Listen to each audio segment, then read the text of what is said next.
దీన్ని కొయ్యడం, దీన్ని తినడం ఒక వింత అయితే, అదే విధంగా బొలెరో వ్యాన్ కి 9 మంది లోడ్ చేయడం ఒక వింత అయిపోయింది నా జీవితంలో. హాయ్ మమ్మ, ఈ రోజు మ్యాటర్ ఏంటంటే, రోజుల నుంచి ఒక అతను అయితే దోసకాయ కోత ఉన్నదో రండి అనిపిస్తున్నాడు. కానీ మేము రాలేని పరిస్థితుల్లో మేము కనిపిస్తున్నాము. ఎలాగో అలాగా ఒకసారి తీరు చేసుకుని వస్తారు పదం అనేసి మేము నిర్ణయించుకున్నాము. మేము బయలుదేరే టైం అయితే 7:28 అయిపోయింది. టైం ఎంత అయినా కూడా ఇబ్బంది లేదు, కానీ లోడ్ చేయడం ఇబ్బంది అయితే అవ్వకూడదు. త్వరగా లోడ్ చేసి ఇంటికి వచ్చామనుకున్నాము.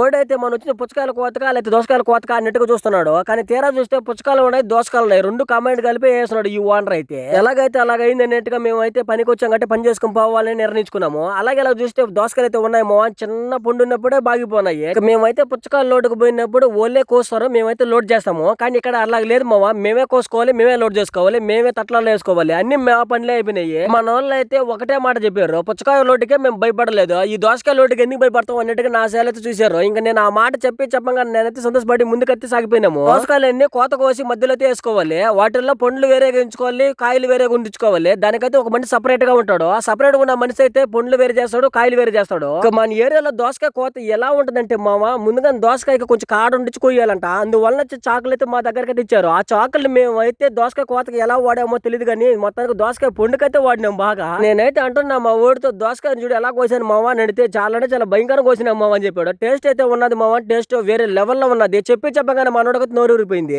మా అన్న కూడా నోరు ఊరిపోయేసరికి నా దగ్గర కొంచెం దబ్బి బాబాయ్ అని చెప్పేసి ఒక దెబ్బ తీసుకొని తింటా ఉన్నాడు. ఎలా ఉందరా ఏంది అంటే చాలా టేస్టీగా ఉందని చెప్పాడు. మావా మేము ఎప్పుడు ఏ పనికి వచ్చినా కూడా ముందు బోని మనమే చెయ్యాలి మావా, లేదంటే అసలు బానే ఉండదు. మీరైతే ముందుగానే ఒక మాట అయితే అనుకోవచ్చు, ఏంది రాము మొట్టమొదటిసారి నువ్వే బోని చేసేమో అని మీరు అనుకోవచ్చు. లేదు మావా, నాకంటే మన వాళ్ళు ముందుగానే బోని చేసేసారు. అందువలన వాళ్ళందరూ చూసిన తర్వాత నాకు కూడా ఒక కాయ తినాలనిపించింది కాబట్టి ఈ కాయ తింటున్నా. అయినప్పుడు కూడా దీంట్లో గింజలు చాలా మంది తింటారంట కదా మావా, ఎంతమంది తింటారో ఒకసారి కామెంట్ చేశాను. మన తిండి పురాణం పక్కన పెడితే మనకైతే లోడ్ చేయాలి, లోడ్ చేయడం అని ముఖ్యం. అందుకని ముందు బయలుదేరిపోతూ ఉంటే నల్ల పుచ్చకాయ చూసినంత నాకు నోరుంది. ఇంతలోనే బొలెరో కూడా కనిపించింది. ఈ బొలెరోకి ఎప్పుడు లోడ్ చేస్తాం ఏంది అనుకుని ముందుకు బయలుదేరిపోతా ఉన్నాము. ఇంతలోనే బుడ్డుగా నిండగా దోసకాయలు అయితే లోడ్ చేస్తా ఉన్నారు.